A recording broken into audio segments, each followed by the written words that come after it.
ማልመክራችሁ አሳይለም በሚኖራችሁ ጊዜ በፓርቲኩላር ሶሻል ግሩፕ የሚባል አለ። ፐርሰናል ስቴትመንታችሁን ስትጽፉ it has to be clear።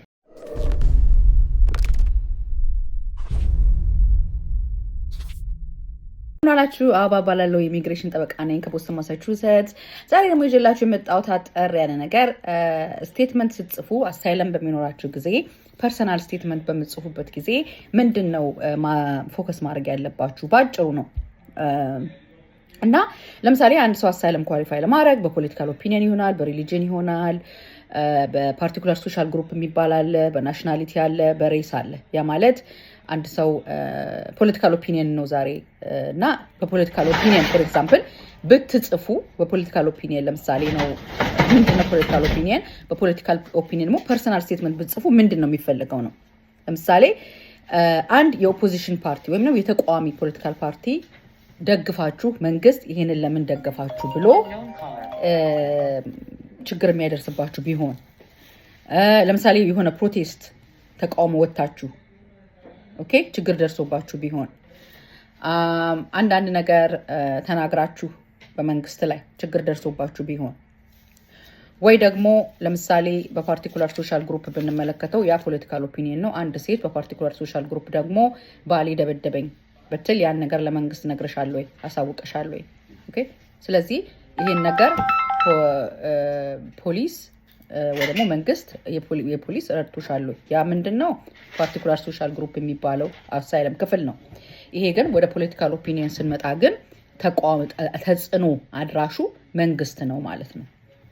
እና ይሄንን ፐርሰናል ስቴትመንት በምጽፉበት ጊዜ ምንድነው መመለከት ያለብኝ ስል ማን ነው፣ መቼ፣ ለምን፣ ምን አርጌ የሚለውን አስቡት። በምጽፉበት ጊዜ ማን ነው የሚለው ማን ነው ይሄን ነገር ያደረሰብኝ? ኦኬ የመንግስት አካል ናቸው። ለምን፣ ምን አድርጌ፣ ኦኬ መቼ፣ ኦኬ ያንን በምጽፉት ጊዜ ለምሳሌ በዚህ ቀን እንደዚህ ሆኜ ነበር፣ በዛ ቀን ይሄ ደርሶብኝ፣ ወይ ደግሞ ፖሊስ መጥቶ በዚህ እንደዚህ ወይ መንግስት ፖሊስ መጥቶ እንደዚህ በግልጽ። ሁለተኛ ለምሳሌ ቀናት ነው። ለምሳሌ መጋቢት 10 2017 ሊሆን ይችላል ይሄ ነገር የሆነው መጋቢት 10 2017 ያ ጊዜ የሆነውን ከዛ በሚቀጥለው ጊዜ የሆነው በግልጽ ማለት ነው። የተወሰዱኝ እንዲህ ያደረጉኝ የሚለውን ነገር ክሊርሊ መጻፍ አለበት ማለት ነው። ፐርሰናል ስቴትመንታችሁን ስትጽፉ ጀነራላይዝ አታድርጉት። it has to be clear። አንድ እሱ ነው። ሁለተኛ አንድ ሰው ተቃውሞ ስለተናገረ ብቻ ሳይሆን ወይ ደግሞ የተቃዋሚ አባል ስለሆነ ብቻ ሳይሆን ተጠርጥሮም አንድ ሰው የዚህ አባል ነው የዚህ የፖለቲካል ግሩፕ አባል ነው ብሎ ተጠርጥሮም ችግር ቢደርስበት ኢምፒዩትድ ፖለቲካል ኦፒኒየን ይባላል። በሱም ኳሊፋይ ማድረግ ይችላል ማለት ነው። እና ሌላው ደግሞ ፓስት ፕሮሲኪዩሽን ፊውቸር ፕሮሲኪዩሽን የሚባል አለ። ፓስት ፕሮሲኪዩሽን ማለት ከዚህ በፊት የደረሰባቸው የደረሰብህ ወይ የደረሰብሽ ማለት ነው። ለምሳሌ አገሬ በነበርኩበት ጊዜ ይሄ ደርሶብኝ ነበረ። ኦኬ that was in the past። አሁን እዚህ ሀገር ነው ያለው አሜሪካ ነገር ብትመለስ ምን ይደርስብሃል? ለምሳሌ አንዳንድ ሰው ይሄ ደርሶብኛል ከዛ በኋላ ለአንድ ሁለት ወር ግን አገሬ በሰላም ተቀምጬ ነበር ለሚለው ነገር that means ያ የፊውቸር ፕሮሲኪዩሽን ችግር ኦርላን ለሶስት ወር በሰላም ተቀምጬ ነበር የሚለው ነገር ያ የፊውቸር ፕሮሲኪዩሽን ወይም ወደፊት ሊደርስበት የሚችለው ነገር ሊቀንሰው ይችላል። ለምን ከወጣ በኋላ 3 ወር 4 ወር በሰላም ኖሯል ማለት ነው። ስለዚህ ቢመለስም ችግር አይደርስበትም ማለት ነው። ስለዚህ ፊውቸር ፕሮሲኪዩሽን የሚባለው ወደፊት ብትመለስ ምን ሊደርስብሽ ይችላል፣ ምን ሊደርስብህ ይችላል። አንተ ከሄድክ በኋላ ቤትህ መተዋል ወይ፣ ስላንተ የመንግስት አካላት መተው ጠይቀዋል ወይ ፎር ኤግዛምፕል። ኦኬ እነሱ ፊውቸር ፕሮሲኪዩሽን ሊያሟላ ይችላሉ። እንደዚህ አይነት ነገሮችን ማለት ነው። እና ስለዚህ ሁልጊዜ ፐርሰናል ስቴትመንታችሁን በምትጽፉበት ጊዜ ቢ ቬሪ ክሊር፣ ጀነራላይዝድ አታድርጉት ማለት ነው። ኤግዛክትሊ what happened to you, who did it፣ መቼ፣ ለምን የሚለውን ነገር ስትጽፉ ማን፣ ለምን፣ መቼ የሚለውን ጻፉትና ያንን እያንዳንዷን አድሬስ ለማድረግ ማለት ነው። አንደኛ ለመዘጋጀት የሚመቻቸዋል ይሄ ነገር በክሊርሊ ከተጻፈ ማለት ነው።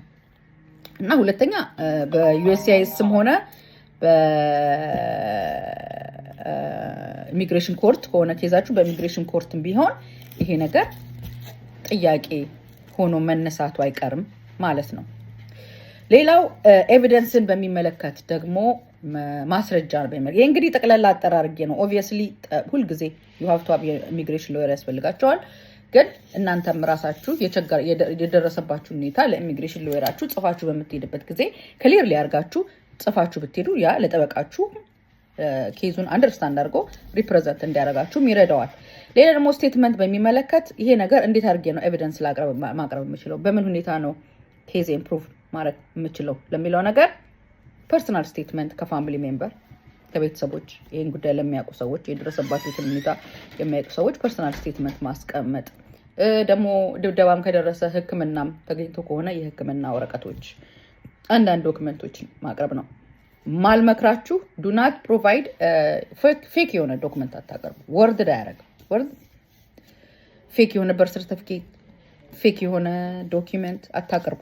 ምክንያቱም አውቶንቲኬት ያደርጉታል ስቴት ዲፓርትመንት እንደን ያ ፌክ መሆኑ ሲታወቅ ዩ ሉዝ አሳይለም ክሬዲቢሊቲ ነው። ይሄ ታሪክ እውነት ነው ወይስ ፈጥረውት ነው? ይሄንን ነው ዩኤስኤስ ኦፊሰርም ኮርትም ከሆነ ገቨርንመንትም የአደር ሳይድም ዳኛ ስፔሻሊ ዳኛ ገቨርንመንት ነው ይሄ ነገር አልደረሰባትም ብሎ ፕሩቭ ሊያደርግ ይፈልግ ይሆናል። ዴችስ የአደር ሳይድ ማለት ነው። ገቨርንመንት ማን ነው ዳኛ ደግሞ ይሄንን ታሪኩን አንብቦ የቀረበውን የፐርሰናል ስቴትመንት እና የምትናገሩበትን ቴስቲሞኒ አያይዞ ትክክለኛ ነው ወይ ኢንኮንሲስተንሲ ያለ ወይ የተለያየ ነው ወይ ንግግሩ የሚለውን እንትን ይላሉ ማለት ነው። ስለዚህ በተቻለ መጠን ክሊር የሆነውን ማሳየት ነው። ሁለተኛ ሌላው ደግሞ ፕሮሲኪዩሽን የሚባለው ምን ደርሶባቸዋል። ሚር ሃራስመንት በቂ አይደለም። አንድ ሰው ዝም ብሎ ገቨርንመንት ሃራስ አድርገኝ ወይ ደግሞ አንዴ ጥያቄ ጠይቀው ለቀቁኝ ታስናት ይናል ዩ ኒድ ቱ ሾው ኤግዛክትሊ ዋት ሃፕንድ ሲቪየር መሆን አለበት ሃራስመንቱ። ይሄንን ነው። ለተጨማሪ መረጃ ስልኬ 774282009 774282009 ስላዳመጣችሁኛ በመሰግናለሁ። አበባ ነኝ፣ የኢሚግሬሽን ጠበቃ ከቦስተን ማሳቹሴትስ። ደህና ዋሉ።